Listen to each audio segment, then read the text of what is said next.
This is another application of vectors problem directly from your worksheet. It's question 14.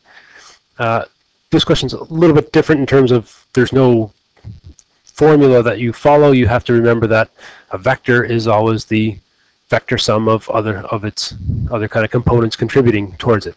That'll be a little clearer here in just a minute. On a day when the wind is blowing 80 kilometers an hour east, an airplane is aimed east 65 degrees north, flowing at a speed of 320 kilometers an hour. How far and what direction will the plane fly in 0.33 hours? So the plane is aimed at this direction, but because of the wind blowing, it's going to go a different direction. So we're assuming the pilots have not taken into consideration the direction of the wind. Okay, so they're bad pilots. I would not fly on that plane anymore. But anyway, we'll work this out. This is the case where any vector is always equal to the vector sum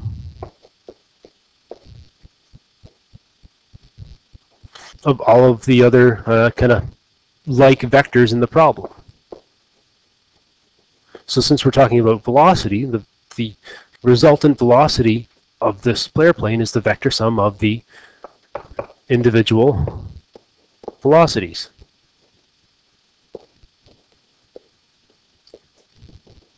Acting on it.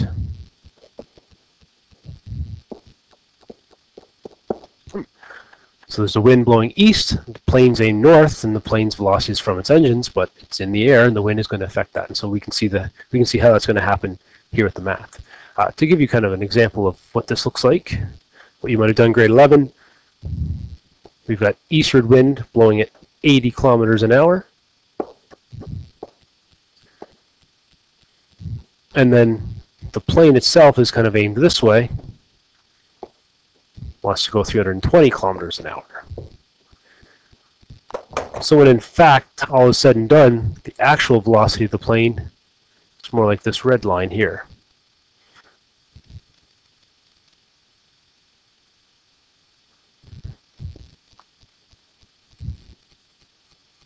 And this angle would represent the actual direction it's going to end up going because of the eastward wind of 80 kilometers an hour. So to figure that out, last year we do this to scale. This year we're going to calculate it by breaking each of those individual velocities into their components. So I'm going to do that right now. So our eastward component of the actual velocity of the plane is going to be the eastward component of the wind.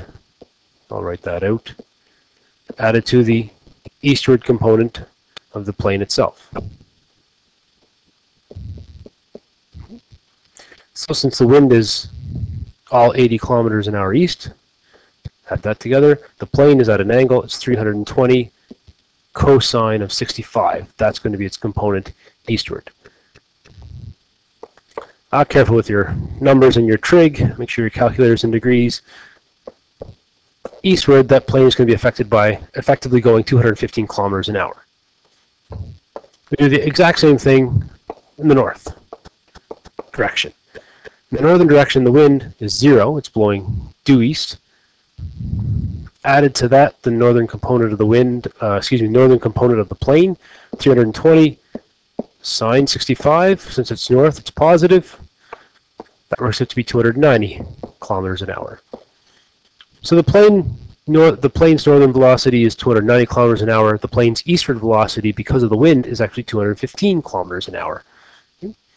Rather than just 320 cosine, you add the 80 to it. So we're going to do our kind of Pythagorean theorem step. Eastward component added to the northern component, each of them squared. Okay, so the sum of the squares of the eastern and northern components. Put our values in here.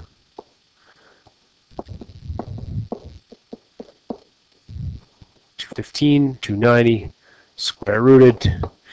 Careful with the old calculator, you should get 361 kilometers an hour.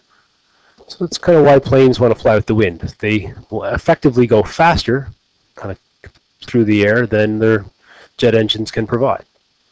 So 361 kilometers an hour. What angle that plane is going to end up going is the northern component divided by the eastern component. Always been writing that down a lot, so that angle is going to be inverse tangent of 290 over 215. That works out to be about 53 degrees. So when all is said and done, the velocity of this plane is actually 361 kilometers an hour eastward, 53 degrees towards the north. So the plane's setting might have been initially 65 north. The wind blowing at east is going to turn it, make it point 53. Now the ultimate question here is the displacement. We are looking for in which direction will the plane fly in 0.33 hours. So we're really looking for the displacement. Displacement equals average velocity multiplied by time. Well, average velocity is 361 kilometers an hour multiplied by 0.33 hours. That's roughly a third of an hour, 20 minutes. And we get, double check this answer, 361 times 0.33 equals 119 kilometers. Going to be in the direction the plane was being moved by the wind and its engines, east of 53 degrees north. Yeah. So again, I would recommend flying on this plane as the pilots can't compensate for wind.